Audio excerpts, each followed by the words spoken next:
Okay. All right, so I am Zach Sloan, and I'm here with Evan Woodward, who I almost always say that wrong because I used to work with an Evan with another W last name. But Evan Woodward, a musician, lawyer who I knew back in the day in my law school days. Evan, how are you doing? I'm doing really well, Zach. Thanks for having me on today. Well, thank you, and I want to start with the most important thing, which is you just put out a record. I did. I did. Tell us about the record, man. It was a real labor of love. I had written a body of songs. Most of the songs are older, but I had never really properly recorded them. And I got put in touch with a producer down in Austin named Brian Ray, who's actually up for Producer of the Year. He's a finalist down there. Cool. And he's worked with some great bands. And I crowdfunded to get the recordings done. And we recorded it at Cacophony Recorders, which is a beautiful little studio right on one of the rivers there. Some really famous folks have recorded there, like Matt Ward, who's a longtime bromance of mine. And I got in touch with a gentleman named Joseph Woolard, who is an incredible baritone sax player. He plays in Black Joe Lewis and the Honey Bears, Gary Clark Jr., Hard Proof. Oh, wow. And I got a hold of him because I'd always heard some saxophone on some of these songs. And he was on tour, but he said he'd be willing to work with me. And so we worked around his schedule and got the record done. It's some of the songs are just me and Joe, just, guitar, vocals, and horn. But then some of them, I also had a bassist and a drummer on. But it's 8 songs. It's all original. Some of the themes are like opening up to nature and kind of getting lost in nature to discover yourself. Also, emotional unavailability is a theme you'll find in there. But I'm really happy with how it turned out. I just remastered it. I'll have CDs by the end of this week. And then I haven't gotten the vinyl order together yet. I'm still kind of trying to figure out how many to order because it's so expensive to set the thing up. But I'm definitely going to get some vinyl. Vinyl's a tricky thing, right? And this is like the business side that I always talk about with people is vinyl sells almost better than CDs. Like there's more money in vinyl now than there is in CDs, but the upfront expense to the indie artist is insane. Oh, it's a ton of money, and then, you got to think of like, if you want to get your price per unit down to where you can really sell them and make any sort of a profit, you need to press about 500, which is a lot. I mean, you could break even with 300, but at 200, you'll lose money. Absolutely. Because the main, it's coming out to like almost $11 a disc at 200. So, but I'm just trying to get the word out about the record. It's available right now on my Bandcamp site, which is just evanwoodward.bandcamp.com. Download in CD quality. Play it in the Bandcamp app. There's lots of great artists on Bandcamp. My favorite being Shaky Graves. And also, the reason your record caught my eye, and I've really enjoyed. I love that it's a very eclectic sounding, but yet minimalist in a way. Like all the songs are very different, but it's not like there's a dance track and then an Americana track. Like you stick in the genre, but within your genre, your record's eclectic. So I really enjoyed that. But the thing that jumped out at me, and people who are watching this don't know this, likely I mentioned it, but we went to law school together. Yeah, we did. And I knew in law school you were a musician, but I didn't know you were a serious musician. And I suspect that might have been the same from you to me. Is that accurate? It is. And unfortunately, when you're in law school, I mean, you enjoy people, but it's so hard to really get to know people because you are just busting your hump trying to get good grades and get through. And so, like I made such a great connection with you, and I was always like, oh, Zach's really cool, but he moved up to Colorado. But that, it kind of went on the shelf when I was in law school, because Totally. I really thought practicing law was going to be the way. And then I kind of found out the practice wasn't, as wonderful as I had kind of hoped it would be. And some stuff went sideways in my legal career. And I was like, I'm going to go down to Austin for a while. And I spent about 6 months down there getting the project. So. Yeah, and that was very similar for me. Is like when I was in law school, I I was like, okay, music's behind me. I'm going to be a lawyer now. And then I got practicing law, and it was like, oh, I don't enjoy this. It's not for me. And then, it took me 5 years to sort of get up the courage to quit. But to your previous point, you're absolutely right. Like, I remember to this day, when I see Michigan State football, I think of you. And for like a year after law school, I'd be like, I'd text you, be like, I'm watching Michigan State. And then we've sort of like drifted apart. And then I get on Facebook, and Evan's got a record out. And I was like, oh, damn. I didn't know. That's like probably was our connection, is we were these kindred spirits. We just had no idea. Yeah. And music really brings people together, and I have really eclectic tastes, like I just like to learn about people and what inspires them and what moves them,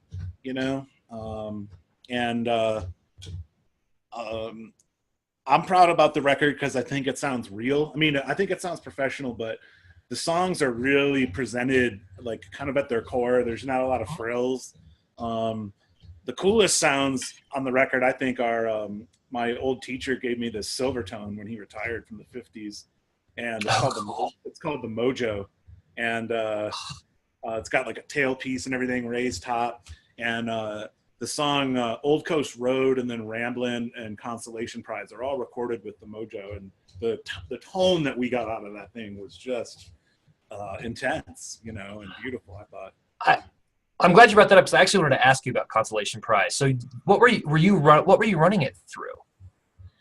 The Mojo? I don't even really remember. I mean, I had a Fender Twin tube that I like to use with some reverb, and then I remember it took us forever to set it up. Cacophony has like a loft, and I remember we put some speaker up there or whatever to get this kind of like circular effect on it, and then my producer plays the mellophone or whatever that thing is, that kind of trippy thing that the Beatles used. Which I hadn't heard on that song, and he was like, I hear this on there, and then it ended up making the record. It's pretty interesting. Well, and so when you were making the album, how did you decide? Did you make the final call on the arrangements and everything, or was that a collaboration with your producer? I really, one of the reasons I got the producer was just the recording thing, but also these songs were old, and he reshaped them quite a bit. Some of them he didn't touch, like Ramblin' he didn't touch, Consolation Prize he didn't touch, but we reworked the song Tiny Blue quite a bit. We reworked No Sorrow, and to kind of his visions of them, and I'm happier with those versions because you can get too close to your own song. It's just like in the legal world, if like you write a brief, you need to like take a week away from it sometimes before you look at it, or have somebody else look at it. And I think it's kind of stupid to hire a producer and not listen to their thoughts on things. Yeah. Brian really did a good job, I thought, with reworking some of the stuff. I'm going to quote you. I'll put that on my website. It's stupid to hire a producer and not listen, at least listen to them. Yeah. You don't have to do everything they say, but like just because I do get every now and then I get a client who will hire me, and then I'll offer, and they're like, I don't want you to say anything. I'm like, well, what are you paying me for? Just hire me to engineer if that's what you want. Yeah, and I mean, and if you're trying to cut one track demo, I get that. But if you want to make a record, and I think that it, I'd like to hear your thoughts on it. I mean, I think the record does have a lot of different moods and styles, but I think it fits together pretty well. And that's kind of the job of the producer too, to kind of make it be contiguous, if you will.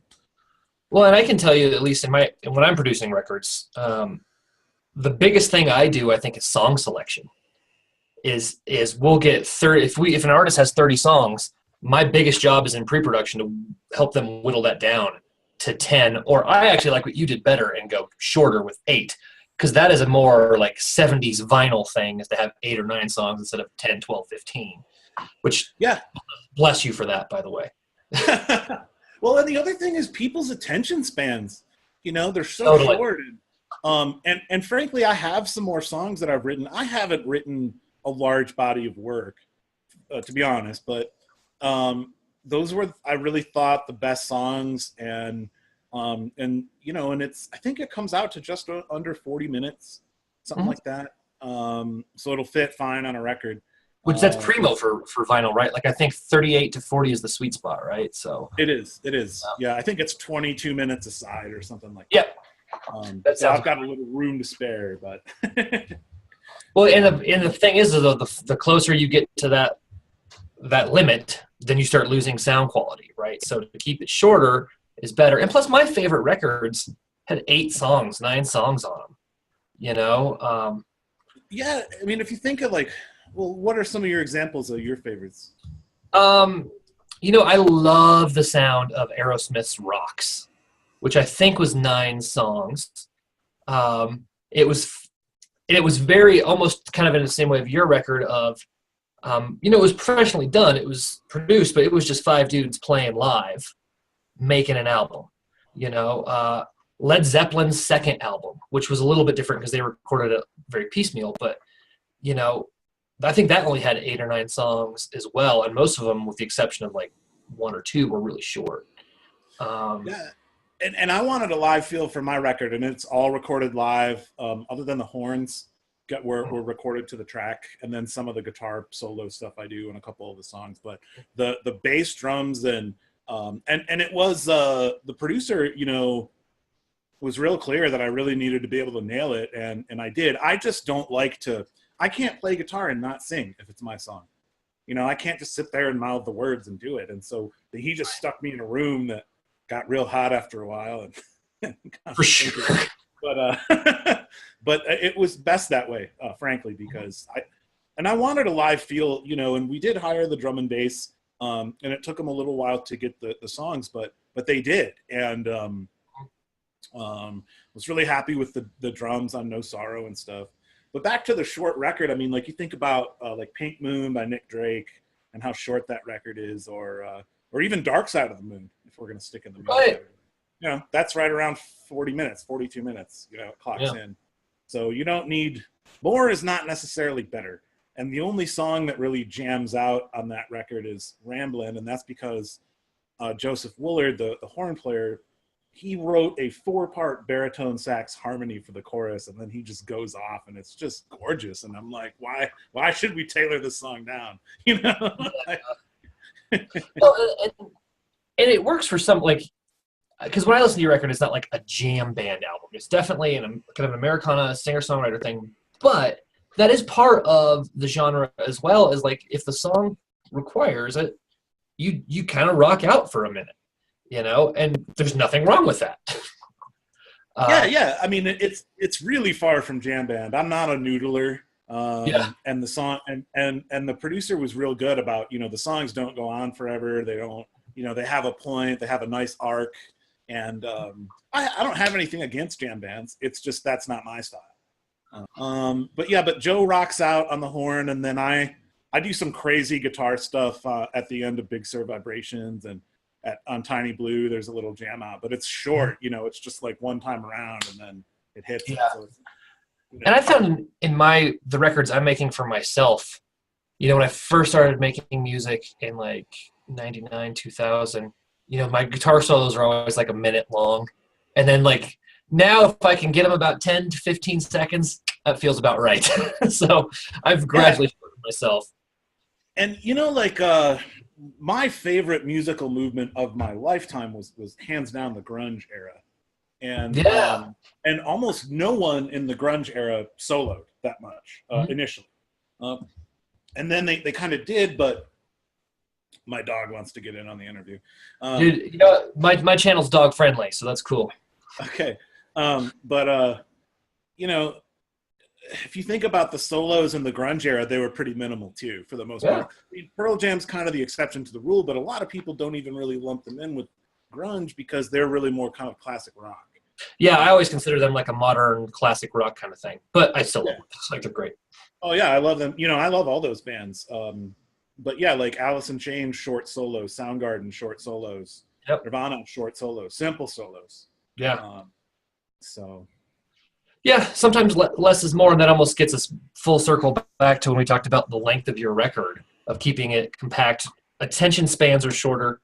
But I want to get. I had this thought the other day. I want to get your take on it. Okay. In a streaming world, since Spotify is basically taking over, and that's sort of the direction it seems to be heading, is a shorter song better because it gives people more chances to hear more songs, and thus you get paid per stream? I mean, I guess if you're looking at it purely from a business standpoint, but the best songs always leave you wanting more. So I was really interested in my Spotify Top 100 from last year, and my number one song was Magnolia by J.J. Cale, which is this cool song. Yeah. You know that song? Yeah. J.J. Cale is like a songwriter hero of mine. Yeah. It's it's only like a 2.5 minute song, but it is so beautiful, and you can't help but just play it again and play it again and play it again. Mm-hmm. You know, but I mean, I guess from a purely business standpoint, and you kind of do want to leave people wanting more. And also, you know, like I'm a really big fan of M. Ward, and he's really into music from the 50s, like Buddy Holly and 45 records and stuff, you know, and he can pack a lot into 3.5 minutes. You know, and that was kind of some of the stuff that I shot for, you know, because I mean, there's not a lot of songs that really need to be longer than that. Some do, but not a lot. What do you think about the Spotify thing?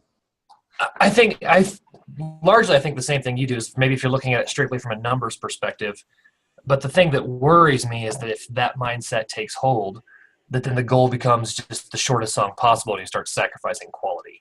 Like, I love a good pre-chorus, and when I see major label artists, I notice that the pre-chorus is mostly eliminated. And I'm like, but there's so much musical tension that you can build into a pre-chorus to connect a verse to a chorus. You can do so much emotionally with that. I'm afraid that we'll start losing it because of streaming. Well, that's a good point, and that's something I hadn't thought about. And if I made music to make money, I would have quit forever ago. You know, I am trying to turn a profit with this record, but it's going to be a long time. I mean, it was not cheap, and worth every penny for the studio, the producer, everything, but wasn't cheap, you know, but that's the thing. If you want good quality, you got to be willing to pay, you know, and I'm hoping to recoup my investment over time. I have been getting more shows and more attention. I mean, my record's up at 1,200 plays now, I think. Cool. Which isn't a ton, but for me, like, I sold my first album. I got to, you know, went over 1,000 plays around Christmas, and I was like, this is cool, you know, like in just about a month. You know, it takes a while to get any momentum going. But, you know, I just want a song to sound as good as it can to me, and I don't think I would ever – I mean, songs have been chopped forever to be on the radio, right? Right. You know, Light My Fire, they took out the whole instrumental break to get it on the radio and whatever. Right. But – I mean, for Spotify, that's something I hadn't thought about, and that really would be sad if folks, you know, just kind of kill the vibe of their song to just make it shorter. It's not something I would do consciously. The only person I really listened to on the recording was my producer, and that's what I hired him for. Yeah. You know, I didn't have some record executive being like, you need to do this and that with this beautiful piece of art you wrote, like by the ocean. You know? Actually, I'll link to this too, but have you ever seen the documentary called Strong Enough to Break? No. It's about Hanson. Like, you remember Umbop? Yeah. It's about how they were working on, I think, their third or fourth album, and they just kept hitting a wall with their record company. The record company just kept saying, no, we want Umbop. And they're like, we're 22. We can't do that again. Like, we're not able to do that. And they hit a wall. And the documentary started off about how they were making this album, and turns into how they broke their deal with, like, I think Island Def Jam, started their own label, and then put out like the most successful independent album that year. It's a fascinating watch. They have a cult following still, don't they? Oh, totally. I went and saw them in concert 3 or 4 years ago, just because I think they make good records, and I was just sort of curious, like, what is this like? Well, yeah, I mean, and I don't know that much about them, but my understanding was that they actually were good musicians, and that they developed and learned their trade pretty well, that they weren't just like, you know, some teeny bop hack that most, I mean, that was my initial view of them, but that they really evolved from that. I would say now, like, when I saw them, their record was their music was closer to like Stevie Wonder than traditional pop. Okay. They can certainly play. I mean, they're not like their shtick is they're songwriters. You know, they're definitely not virtuosos, but I enjoyed their stuff, and it was heartbreaking to watch that documentary because they were still in their early 20s or maybe even late teens, you know, and I was, you know, probably 30 watching it, like tearing up because I was like, these poor kids, man, why you gotta be so mean to them, you know? So as we sort of like wrap up that, I wanted to ask you a couple other things. You crowdfunded your album, right? Yeah, I did. And did you use Kickstarter, Indiegogo? What did you do? I used Kickstarter. Okay. And I just made really heartfelt pleas to people that I've known for years, who, you know, have always told me, oh, you should do this or that with your music. People that really believed in me. I got some really, really generous donations from family. I think most people do when they do that kind of thing. But then also, you know, like I'm a music nerd, and I'm in some really nerdy music groups on Facebook, and I got, you know, some people in those that picked me up. And Kickstarter is really nice because you can link it to Facebook and update your backers right there on Facebook. It's really easy to use. It is tricky though because it's an all or nothing thing, you know. It's not like some of the other ones. You know, you have to hit the goal if you want the money.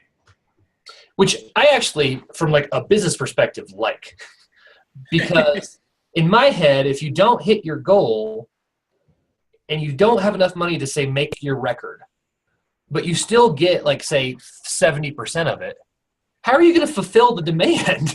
You're going to have to cut orders. That's true. You're going to make a lesser product is what will happen. And my backers have been really cool and understanding. Like I had some health problems and some issues, and the record did not come out nearly as quickly as I had hoped. But no one gave me flack about it because the people that supported me were like friends, family. Right. You know, and so everybody understood. And also the thing about art is like you can't rush it. You know, like it's gotta, you know, it sometimes, I mean, it came out like I think probably 8 years quicker than Chinese democracy. Probably more than 8 years quicker. I mean, Chinese democracy, you know, I waited on that for like literally 20 years, I think. Yeah, but it took longer than I wanted, but I'm really also happy I got it remastered. My producer did such a good job. You know, he took so much time away from it. And then when he remastered it, he really textured the album, and he added some really nice auxiliary percussion. And you can really hear the layers of it. And then also for the first time in my life, you know, oh, there's your dog. Yeah, dog friendly, man, I tell you. You know, I really noticed the MP3 wave difference. When I listen to my record, I'm like, man, the MP3 just doesn't sound that good. You know, I didn't really notice it. So now I see what Neil Young's whining about all these years, you know. So. Yeah, I keep wanting the high quality. That's initially why I got so excited about Tidal. I was like, wait a minute, Tidal's building this into a streaming, and then Tidal sort of sucked. So, well, Evan, I think we've covered a lot of ground. Give us your website, any social media contacts you'd like people to reach out at you at. You can reach the record at Evan Woodward. That's EvanWoodward. .bandcamp.com. It's available for purchase there. I'll have the CDs up there within a week or so, but you can do a digital purchase. It's name your price. You can also just stream it, check it out for free. And then on Facebook, I'm just Evan Woodward Music. So www.facebook.com/Evan Woodward Music. I've got show dates up there, updating everything. And, you know, if anyone is a fan of, you know, older rock, like I like to say my record sounds like if Bob Dylan, Van Morrison, and Lou Reed had a kid that was raised by Neil Young, that's what that record sounds like. I love that, actually. That's fantastic. And I'll put, and if you guys missed you didn't write down Evan's socials, I'll put those in the links below. How active are you on Spotify, Evan? You know, I just submitted everything, and I'll be on Spotify. I mean, I do. I don't work for this company, but I do really want to name drop disc makers. They're I pretty love cool. disc makers. And they have this deal right now for $1,000. It's called the album drop bundle. I was looking at that yesterday. Yeah, and I'm doing so my new record now. So what it is you get 300 CDs, but then you get all your digital distribution: Spotify, iTunes, Amazon, and then you can choose between graphic design and mastering. Yeah. I have a great producer, and I was really worried. And so he did the remaster, and I was really worried about the art because I didn't want to put all this time, effort, blood, sweat, tears, tons of money into this album and then have it look like crap. Yep. So I went for the graphic design, and so it's been submitted to Spotify. It should be on there soon. I actually can't wait to see how it does on Spotify. Well, how would you feel about maybe you and I could make like a collaborative playlist of our favorite artists, put a couple of your tracks from the record on there. We'll put a couple of my tracks on there, and we'll have the Evan and Zach favorite music playlist. And then I would love that. I really feel like that's how you find the best music these days, is ask friends who like music. You're like, hey man, what have you been jamming out to? Like, give me 3 names, you know? And that's how I've always found the best music. It's word of mouth. And so that's what I'm hoping some people will go to my record and be like, dude, this is good. And then tell their friends. And like, that's what I'm hoping for, I'm just really happy it's out there, because it was a labor of love, man.